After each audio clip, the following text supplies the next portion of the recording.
Yo le dije ayer a mi esposa, pues no sé de lo que voy a ministrar. Ni me recuerdo muy bien de lo que hablé el último domingo. Pero creo que estábamos hablando de la decadencia que existe a nivel mundial en la iglesia. Y hay muchas razones de ser para que eso esté sucediendo. Pero también leímos en el libro de Eclesiastés que Dios es el que restaura todas las cosas. Y nosotros debemos de entender que los tiempos que estamos viviendo son tiempos de restauración. Dios quiere presentarle a su Hijo Jesucristo su novia, la cual ha de ser su esposa. Es una iglesia pura, gloriosa, sin mancha, sin arruga, ni cosa semejante, una iglesia santa. Lamentablemente, muchos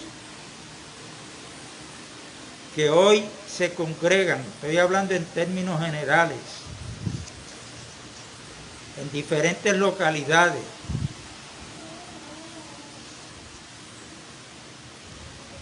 van a seguir el ritmo que están llevando, porque para hacer la voluntad de Dios uno tiene que ser manso y humilde de corazón. Y muchas veces en nuestro diario vivir no entendemos que para vivir primero tenemos que morir. ¿Morir a qué? Ahí no habla de muerte física, sino morir al yo, al ego, a mis criterios, a mis opiniones, aquello que yo practico como creyente, que no proviene del diseño original.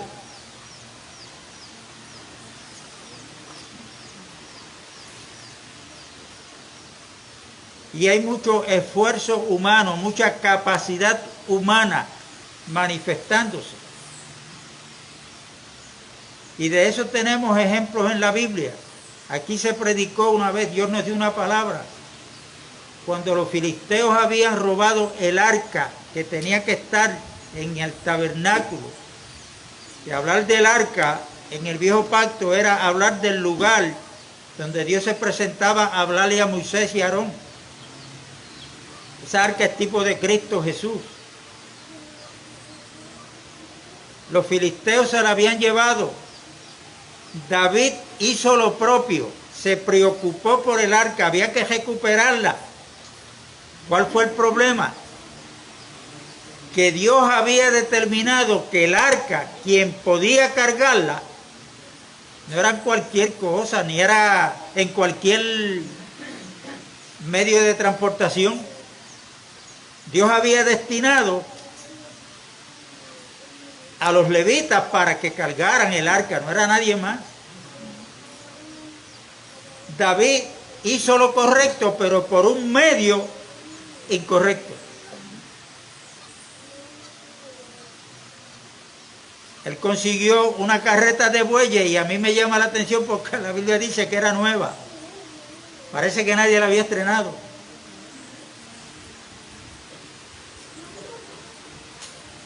Y uno ve eso como una historia, y es historia porque eso pasó. Pero ¿cuál es la revelación que hay ahí? ¿Cuál es la enseñanza que hay ahí? Esa carreta nueva tipifica a todo invento nuevo que el hombre se inventa cada día para ponerlo en práctica en las diferentes congregaciones.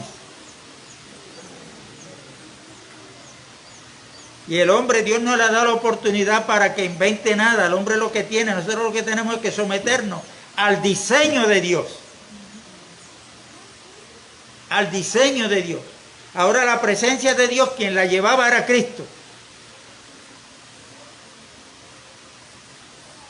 Por eso Cristo decía, el que me ha visto a mí, ha visto al Padre. Las palabras que él hablaba no eran de él, eran del Padre que estaba en él que le hablaba. Las cosas que yo hago, decía él, no las hago por mi propia cuenta. Bueno, Cristo después que muere ascendió a los cielos, fue resucitado y ascendió a los cielos. Ahora la responsable de ser columna y baluarte de la verdad es la iglesia, el cuerpo de Cristo. Nosotros somos ahora, dijo Jesús, la luz del mundo, la sal de la tierra. La sal preserva, la iglesia está llamada a preservar la verdad, no para inventar cosas.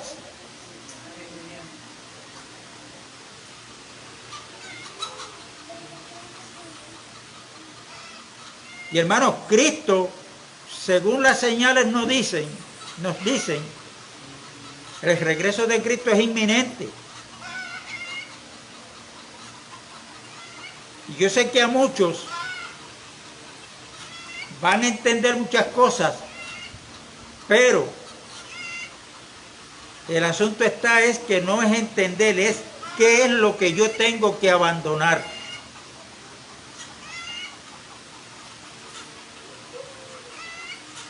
Y hay muchas cosas que elevan, satisfacen al ego del hombre y de la mujer, porque hay muchas pastoras también hoy en día.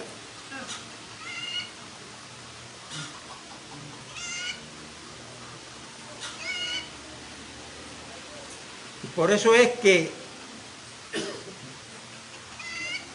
lo más efectivo del diablo para cautivar la mente y los corazones y traer muerte a la iglesia es la religión. Porque en la religión a quien se glorifica es al hombre.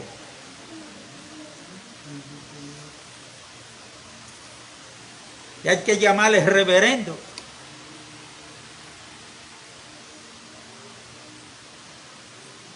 Y muchas de las cosas que se practican, que no son de acuerdo al diseño, ¿de dónde son? Son imitando al mundo. Hermano, y eso hay que abandonarlo, hay que hablar con el Señor, hay que meterse aquí a la Biblia.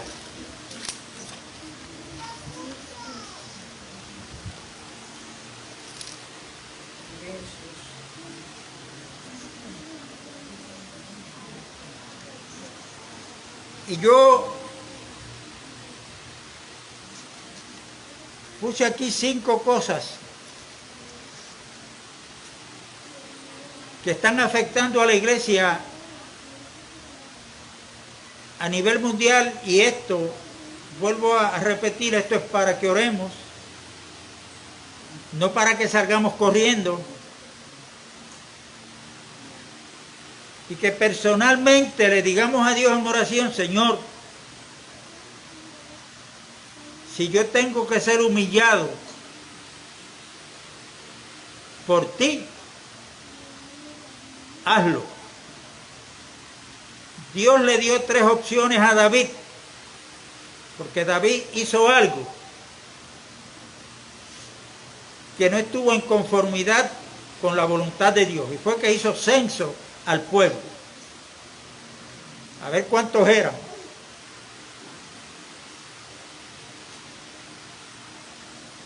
Hermano, eso fue David. No, hermano, cuando usted se encuentra un hermano por primera vez en otro lugar: tú eres cristiano, sí, yo me congrego en tal sitio. ¿Y cuántos somos?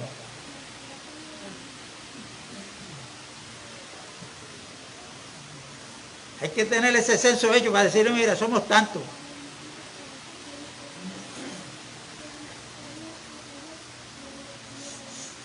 Tenemos que tener cuidado. Tenemos que tener cuidado, hermanos.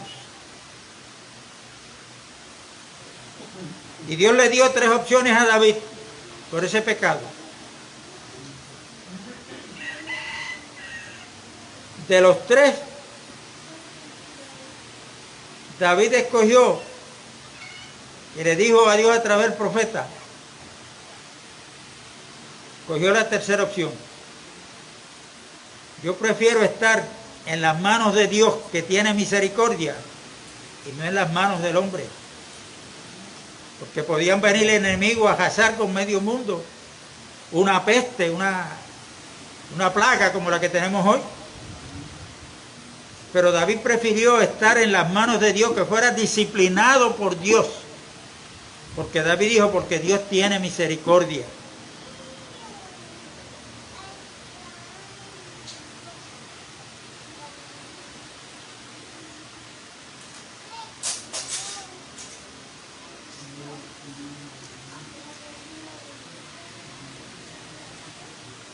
Y una de esas tres situaciones que están dentro de la iglesia en términos generales es el formalismo.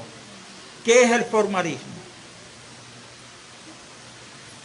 El formalismo llega un momento en que uno está haciendo unas cosas como creyente, creyendo que lo que uno está haciendo tiene el respaldo de Dios. Y el ejemplo de esto lo tenemos en Sansón. Ustedes saben que en Sansón había un secreto y era en el cabello. Él tenía 7 guedejas, o sea, 7 trenzas. Y en ese cabello era donde estaba el secreto del poder que tenía Sansón.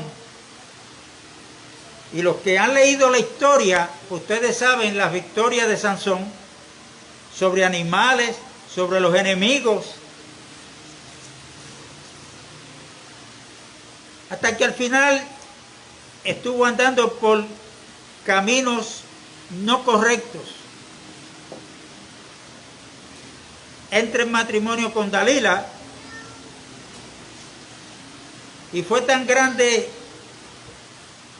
el amor que Sansón tenía por Dalila que Dalila logró convencerlo.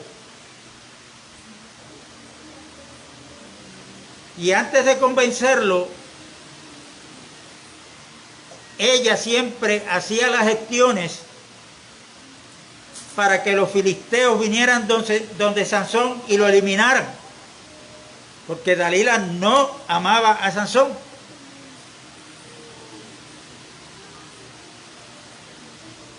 Y cuando venían los enemigos que ella le avisaba, el poder de Dios estaba en él. Él se levantaba, rompía todo lo que le habían puesto, las cadenas, todo, y vencía al enemigo. Y Sansón vivió una vida bajo el poder de Dios, hasta que luego que le descubre a Dalila el secreto que había en él de parte de Dios, Dalila se lo comenta a los enemigos, lo amarran como de costumbre, y cuando Dalila le avisa a Sansón que los enemigos estaban para acecharlo, ¿qué dijo Sansón? Ese es el formalismo. Me levantaré y haré lo mismo que hacía siempre. Pero ahí del capítulo 16, en el verso 20, dice que Sansón no sabía que Jehová se había apartado de él. Estas palabras son fuertes, pero yo me pregunto, ¿serán reales, Señor? Decir que hoy la iglesia en términos generales no se ha dado cuenta que el Espíritu Santo no es el que está guiando y dirigiendo la iglesia.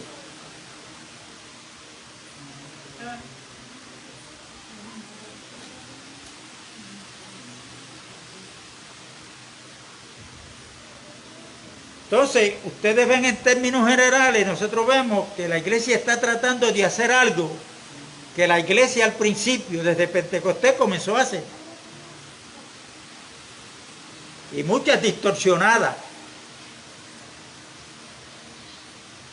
Pero yo no sé usted, pero yo entiendo que hoy el poder de Dios no se está manifestando como se manifestaba cuando la iglesia comienza el día de Pentecostés en adelante.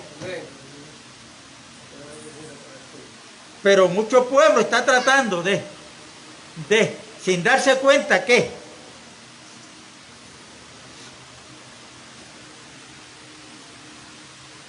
ese es el formalismo. tratar de estar haciendo algo como de costumbre, como se hacía, pero los resultados de parte de Dios para nosotros no es lo mismo. Y en eso tenemos que caer en tiempo, hermano.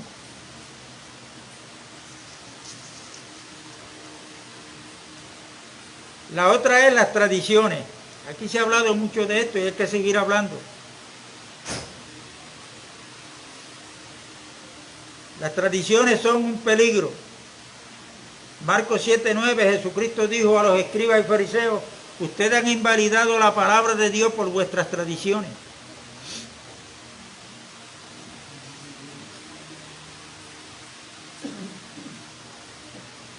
Colosenses 2:8 dice: mirad que nadie os engañe.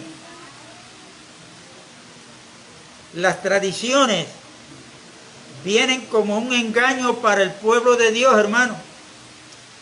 Mirad que nadie os engañe por medio de filosofía y huecas sutilezas, según las tradiciones de los hombres y no según Cristo.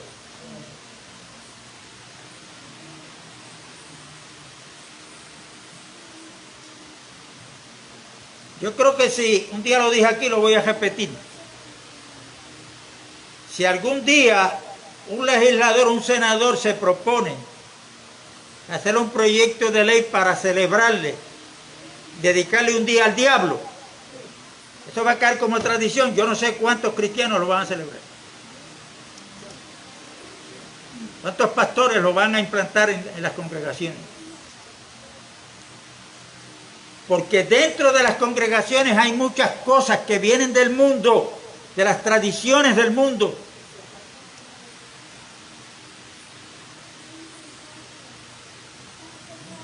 Yo estuve leyendo un comentario de un predicador que dijo que él había investigado esa palabra tradición y que tenía el mismo significado que traición. Y cuando una congregación, cuando la iglesia vive por tradiciones y las practica, está traicionando al Espíritu Santo. Porque ahí el Espíritu Santo no funciona.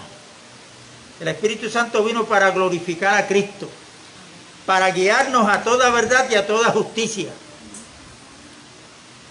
para tomar de lo de Cristo y hacérnoslo saber a nosotros, a la iglesia.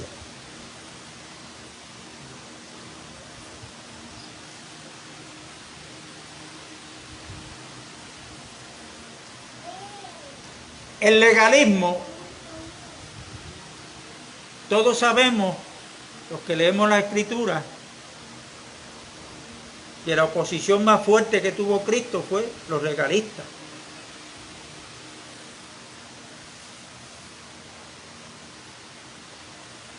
El legalismo, no hay libertad para alabar y adorar a Dios. En el legalismo no se le permite al creyente que disfrute de la libertad que Cristo nos ha dado.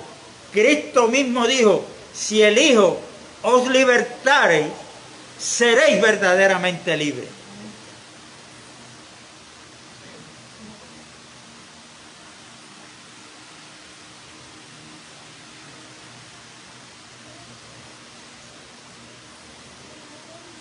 El legalismo es una actitud que solo pueden perseverar y manifestarse ahí, en ese sistema según la Biblia, aquellos que son hipócritas. Porque el legalista se presenta como alguien que en realidad no es. Y Jesucristo le dijo en el pasado a los legalistas: sepulcros blanqueados, por fuera preciosos, pero por dentro están llenos de gusanos, de podredumbre. Hermanos, y Dios donde está mirando primero es nuestro corazón, qué hay dentro de nosotros.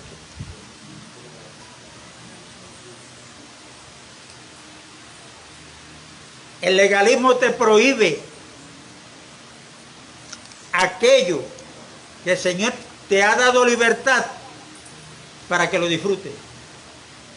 Por ejemplo, las comidas legalistas, se va al viejo pacto, mira, esto no lo puedes comer,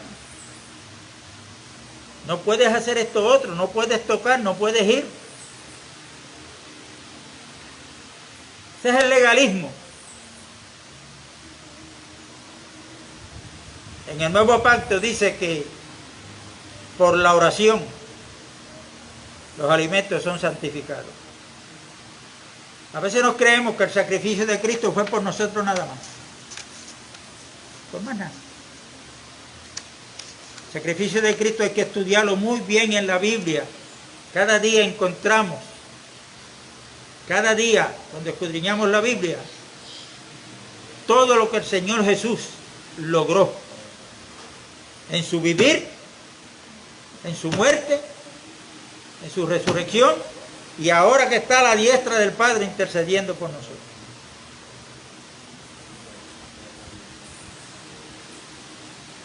Ustedes saben que yo les doy gracias a Dios porque tenemos un sumo sacerdote a la diestra de Dios que se compadece de nuestras debilidades.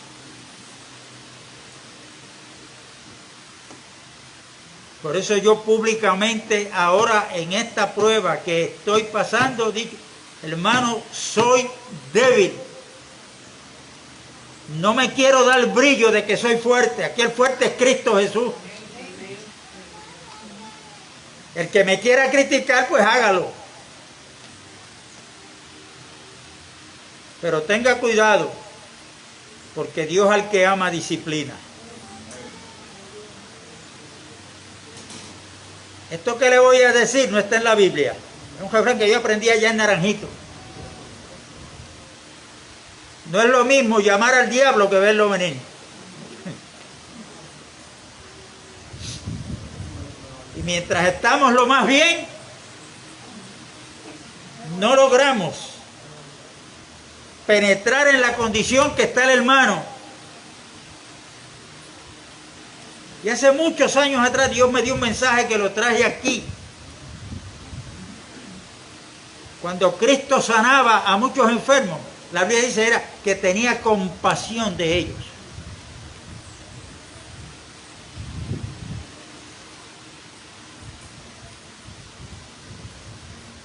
Cuando esta mano se da un golpe, lo siente todo el cuerpo.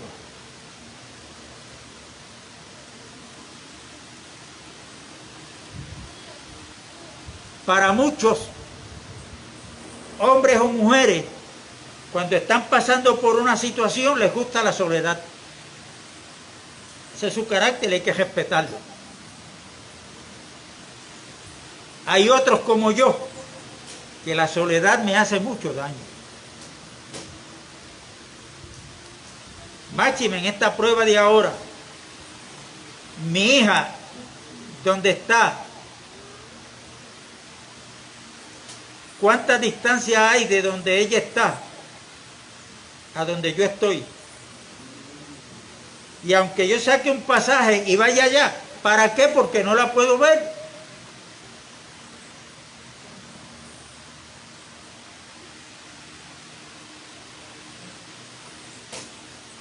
Y desde el día que a mí me dieron la noticia,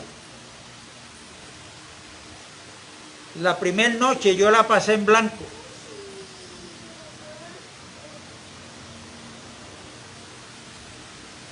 El deseo de comer se va. De la segunda noche en adelante, usted sabe cómo yo estoy durmiendo. Un par de horas.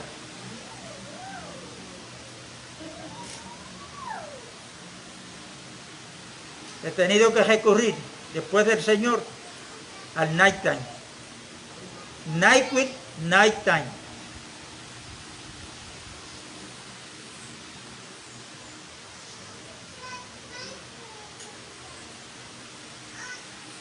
Porque para mí, como decía en la 10ª que escribí, la prueba que me ha tocado ha sido un poco violenta.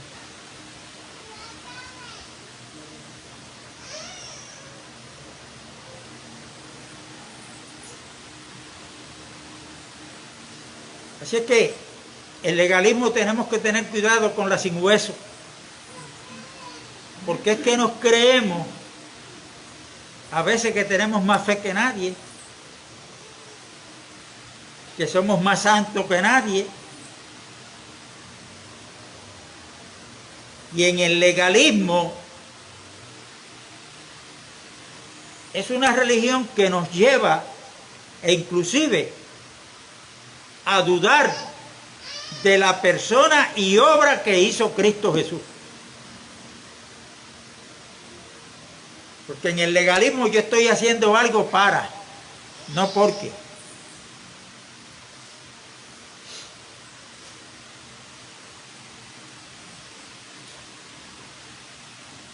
Yo he escuchado varios estudios de diferentes hermanos y hermanas. A uno fui personalmente adorado, una hermana dio el estudio del verdadero ayuno que habla Isaías.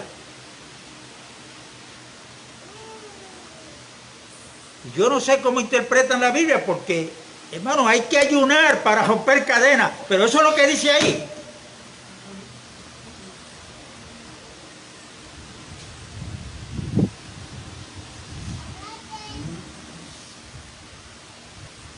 Aquí no se canta un cántico ahorita que Cristo rompió las cadenas.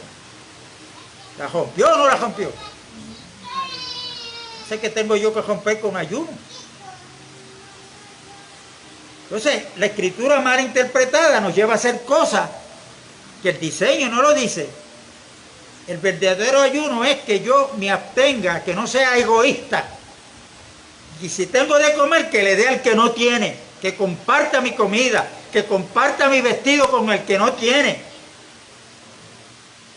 que me preocupe por la necesidad del otro. Si hago eso, ese es el verdadero ayuno que Dios ha decidido. Que me olvide de mí. Entonces ahí resplandecerá tu luz y tu salvación no tardará.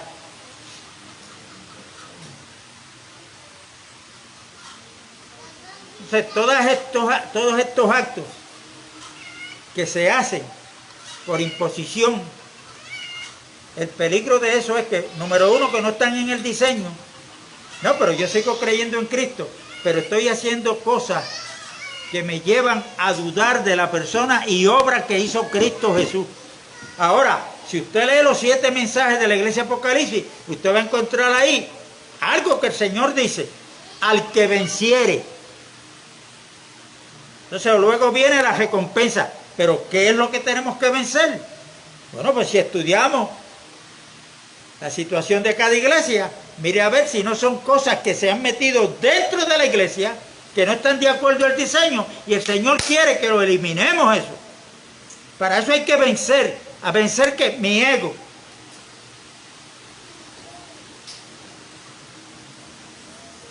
Yo tengo deseo, yo no sé, de encontrarme con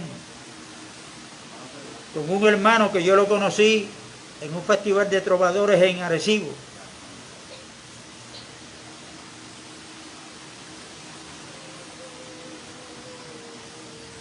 Era miembro de una congregación, hoy es pastor. Y el juez escribano lo llevó al programa que él tiene en la televisión. Ahora como pastor, le está prohibido a los hermanos que él pastorea que le digan tú.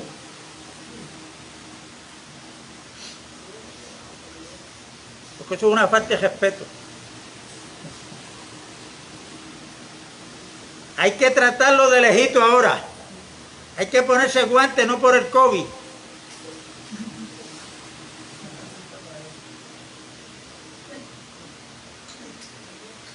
Ese fue el ejemplo que nos dio Cristo, el santo de los santos.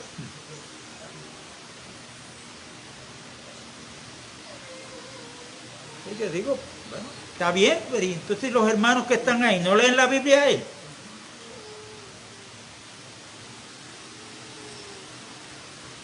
Y personas así, no nos queda de otra de orar por ellos, porque yo no sé si el Señor los ha llamado en realidad al pastorado, no sé. Pero le hacen daño a otros, porque los otros se creen que la palabra que dice el pastor, no, después que el pastor lo diga, hay que, no, es después que Cristo lo diga.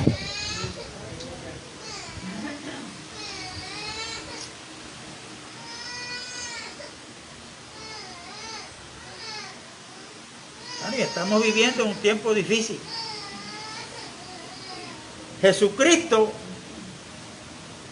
la Biblia dice que nunca buscó su propio bien. Filipenses capítulo 2.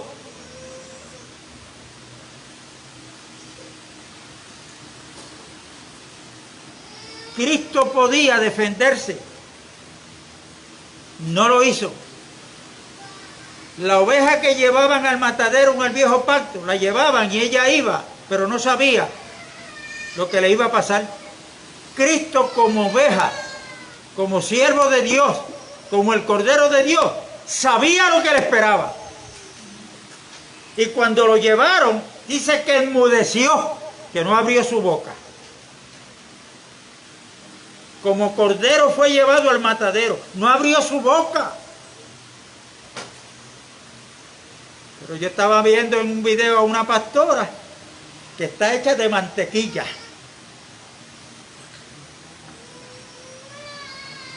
Hicieron un comentario de ella. No hay un comentario que es inofensivo. Le exigió públicamente al que hizo el comentario una disculpa, o si no, ella tenía abogados constitucionalistas. Viene lo que ella pide, lo que exige, y después viene la amenaza. Si no lo haces, esto es lo que te va.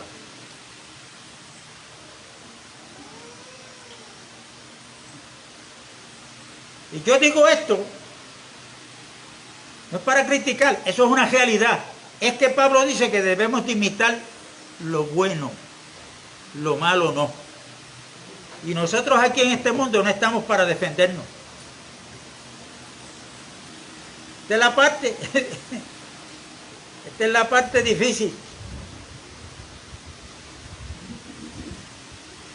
No estamos para defendernos.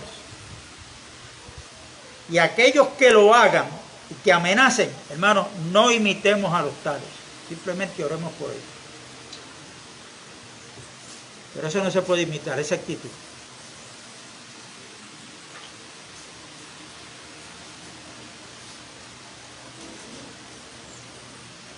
Y por si alguien no vio el video,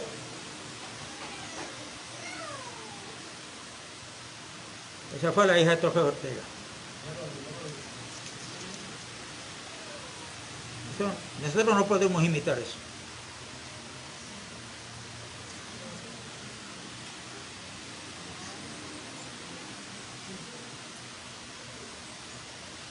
El materialismo.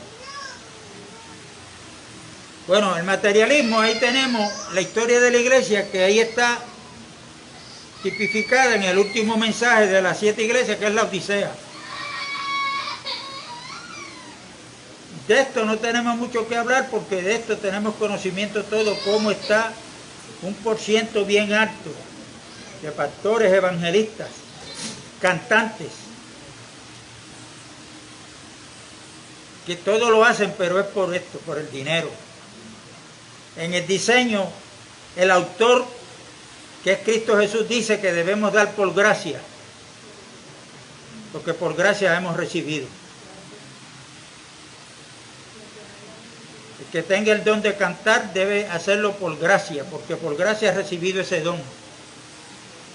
El que está llamado a predicar, a todo lo que se sea que Dios le ha puesto, es por gracia hemos recibido todo. Y por gracia estamos llamados y ordenados a darlo a los demás.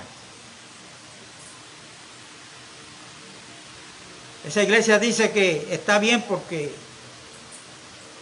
no tiene falta de nada, no está rica, se ha enriquecido.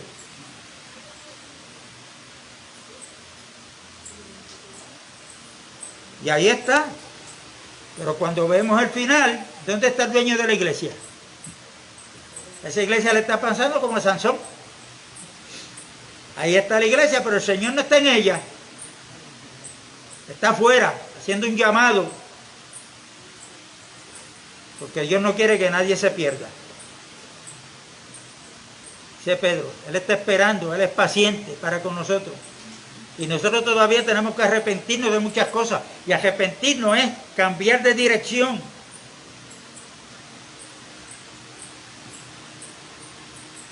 Cambiar de dirección, y para cambiar de dirección tenemos que cambiar nuestra mente.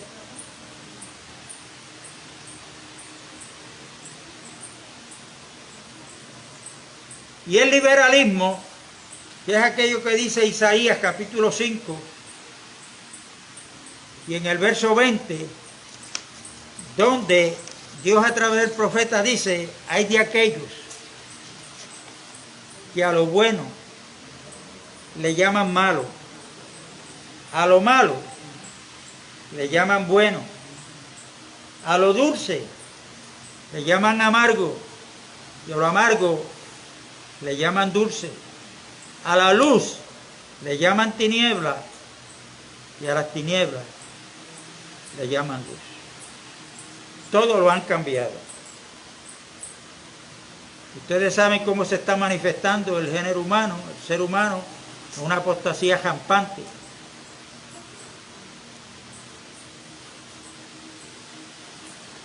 Los grupos estos de lesbianas y homosexuales pues dicen que la iglesia, los cristianos, lo que hacemos es que los odiamos. Porque es que ellos nos quieren imponer que nosotros aceptemos, no a ellos, sino la conducta. Y no es nosotros no tenemos que aceptar a nadie. El problema lo tienen con Dios, no es conmigo ni con usted. Pero nosotros como hijos de Dios no podemos llamarle a eso bueno, que es un estilo de vida que Dios lo soporta y está de acuerdo. Eso está malo y punto. Y están ganando terreno y ganarán terreno. ¿Por qué yo digo esto? Bueno, porque yo creo que Cristo viene. Ahora, ¿qué provocó a Dios para mandar el diluvio? ¿Ah? ¿La maldad? ¿Qué provocó a Dios de mandar el castigo que mandó a Sodoma y a Gomorra? La maldad. Y Cristo dijo, como en los días de Noé, como en los días de Lot. Entonces, ¿qué va a provocar a Dios para que le diga a su hijo, es hora de ir con voz de mando, con trompeta de Dios? Hermano, va a ser la maldad.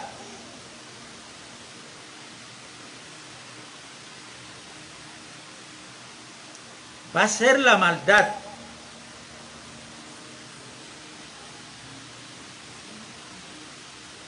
Bueno, hay muchos que están predicando que va a haber un avivamiento. Mire, la manifestación a plenitud del reino de Dios se va a dar cuando Cristo venga. Él va a reinar desde Jerusalén. Van a haber 1000 años donde quien va a gobernar el planeta Tierra no es el anticristo.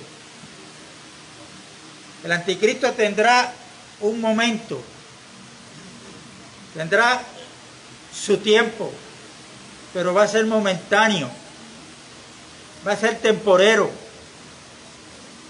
Quien va a gobernar el planeta Tierra se llama Jesucristo. Se llama Jesucristo.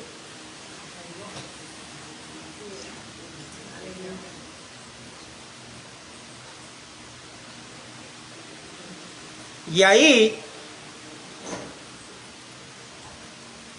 se va a cumplir la palabra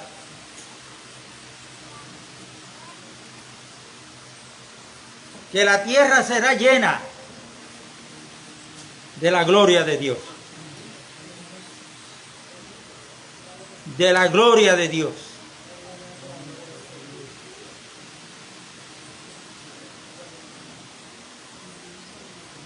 Amado,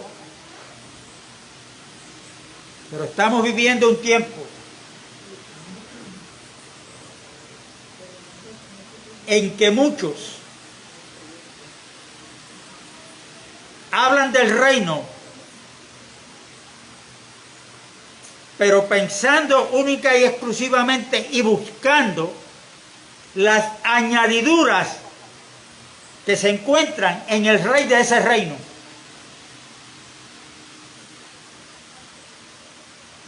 Pero que Cristo reine sobre sus vidas son cosas diferentes, hermano.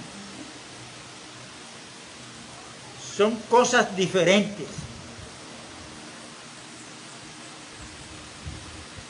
Vamos a olvidarnos de las añadiduras, del materialismo.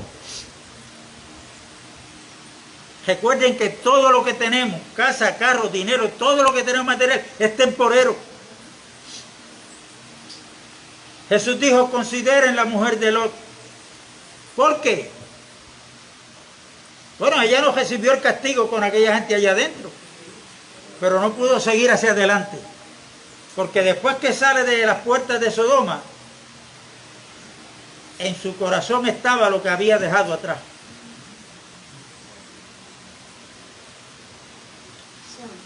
Eso le pasó al pueblo de Israel. Dios los sacó de Egipto con mano fuerte. Pero en el caminar por el desierto hacia la tierra de reposo, que era la tierra de Canaán, Egipto estaba en sus corazones. La idolatría.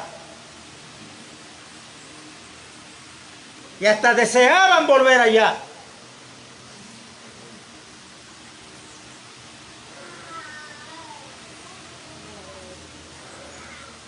Hoy se está dando lo que dice Romanos 1 en muchos lugares.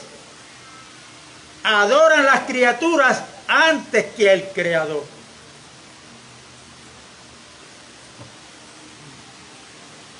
Hay gente que adora a los pejos, los caballos, los animales.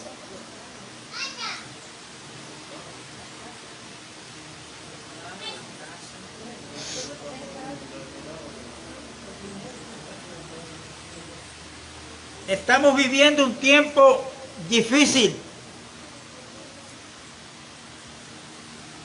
Hoy hay hijos que se les ha olvidado que tienen sus padres vivos, pero que están en una condición ya, que han envejecido, que ya no es lo mismo cuando tenían 40 y 50 años. Se ponen difícil.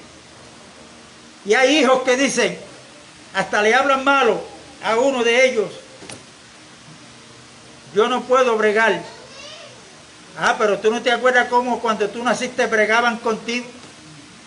¿Cuántas veces tú le ensuciaste las manos de caca a tu mamá y ella no se quejaba?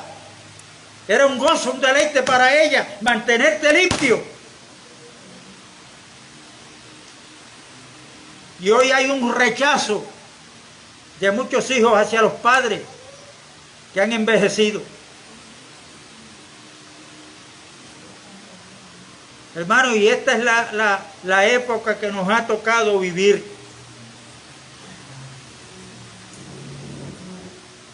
Así es que vamos a examinarnos cada uno de nosotros. Y vamos a ser como aquel pueblo cuando llegó de la esclavitud de Babilonia. Cumplieron los 70 años, ahora Dios los devuelve de nuevo a sus tierras. Pero ahora allí tienen que restaurar todo lo que había porque estaba todo en el piso. El templo, el altar, los muros de la ciudad. Pero cuando Esdras, el sacerdote, escriba, entendido en interpretar la ley, se puso a leerle la ley al pueblo,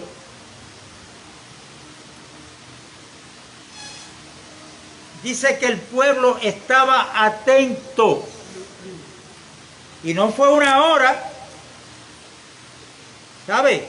Léase el libro de Esdras ahí. No fue una hora que estuvo leyéndole la ley. Y ellos ahí estaban atentos y tratando de entender lo que el sacerdote Esdras les decía. Cuando nosotros nos congregamos hoy como iglesia, como parte de la iglesia, se supone que sea con el deseo de ver al hermano, de alabar a Dios, de darle gracias a Dios por mi hermano. Pero sobre todo cuando se está ministrando la palabra, ¿qué Dios me tiene que decir hoy? ¿Qué Dios le quiere decir hoy al pueblo, a la iglesia, al cuerpo presente aquí de Cristo? Porque puede que yo esté aquí, pero la mente mía esté en el trimmer que tengo que pasar en el patio de casa.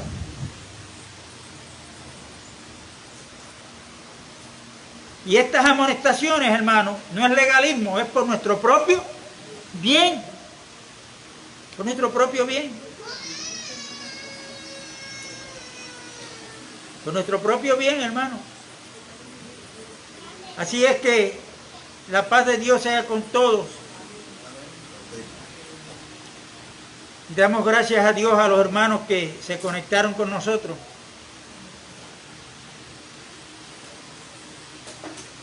Ahorita vamos a compartir los alimentos. Vamos a estar en pie, vamos a orar. Y recuerden una cosa. ¿Qué quiso decir Pablo cuando en 1 Corintios 3 dice, yo planté, Apolo regó?